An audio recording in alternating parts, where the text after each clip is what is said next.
Iran का दो टूक संदेश, जंग नहीं चाहते लेकिन जंग से डरते भी नहीं, शांति की बात लेकिन जंग के लिए पूरी तरह तैयारी, 6 अरब डॉलर की वापसी और परमाणु मुद्दे पर बड़ा दावा।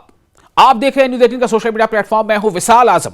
मिडिल ईस्ट में बढ़ते तनाव के बीच ईरान के जो सदर हैं यानी राष्ट्रपति हैं मसूद पेजेश्कियान, उन्होंने बड़ा बयान दे दिया है।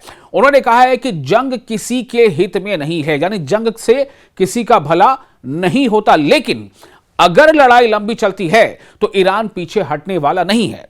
साथ ही उन्होंने अमेरिका के साथ चल रही बातचीत और ईरान की जो इकोनॉमी है उसे लेकर भी कई अहम खुलासे किए हैं।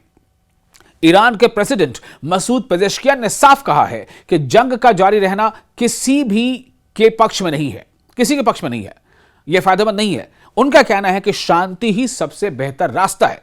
लेकिन इसके साथ ही उन्होंने अपने जो मुखालिफिन हैं, जो विरोधी हैं, उन्हें वार्निंग देते हुए कहा है कि ईरानी सेना और रिवॉल्यूशनरी गार्ड्स, जिन्हें कहते हैं IRGC, पूरी तरह तैयार है। अगर ये संघर्ष, ये जद्दोजहद लंबा खिंचता है तो ईरान मजबूती से उसका सामना करेगा। मसूद पेजेश्कियान ने कहा है कि ईरानी अवाम और जो मिलिट्री है उसने पहले भी काफी मुश्किल हालात में अपनी ताकत दिखाई है और आगे भी मुल्क की रक्षा के लिए, देश की रक्षा के लिए पूरी तरह तैयार है। यानी तेहरान का साफ पैगाम है, वो जंग नहीं चाहता लेकिन किसी भी दबाव के सामने झुकने को भी तैयार नहीं है। राष्ट्रपति मसूद पेजेश्कियान ने अमेरिका के साथ हुए समझौते को ईरानी आवाम के हित में बताया। उन्होंने कहा कि बातचीत का पहला बड़ा आर्थिक फायदा, इकोनॉमिकल जो बेनिफिट है, वो दिखाई देगा और जल्द ही दिखाई देगा। उनके मुताबिक कतर में फंसे ईरान के लगभग 6 अरब डॉलर अब अनफ्रीज किए जाएंगे और यह रकम वापस ईरान को मिलेगी। उन्होंने बताया कि केंद्रीय बैंक और आर्थिक अधिकारी, सेंट्रल बैंक और जो इकोनॉमिकली अधिकारी हैं, वो इस बात पर काम कर रहे हैं कि इन संसाधनों का इस्तेमाल देश की इकोनॉमी को, देश की जो अर्थव्यवस्था है उसको मजबूत करने और डेवलपमेंट को रफ्तार देने में कैसे किया जाए। जहां तक बात है परमाणु मुद्दे पर भी ईरानी राष्ट्रपति ने बड़ा दावा किया है। उन्होंने कहा है कि अमेरिका की मुख्य मांग सिर्फ इतनी थी कि ईरान परमाणु बम नहीं बनाएगा।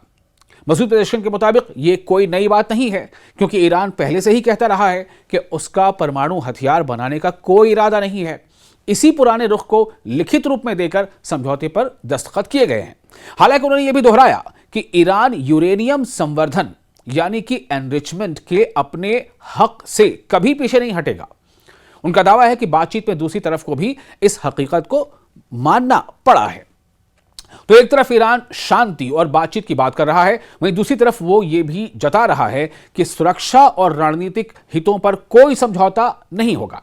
आने वाले दिनों में अमेरिका ईरान वार्ता यानी जो डायलॉग है, आपस की बातचीत है, और जो रीजनल जो सिचुएशन है किस दिशा में जाते हैं, ये क्या टर्न लेंगे, इस पर पूरी दुनिया की नजर बनी रहेगी और हम भी आपको इस बारे में अपडेट करते रहेंगे। इस वीडियो के बारे में आपकी राय क्या है, आप हमें अपनी राय जरूर कमेंट बॉक्स में लिखकर शेयर करें और वीडियो अच्छा लगा हो तो लाइक और शेयर जरूर करें।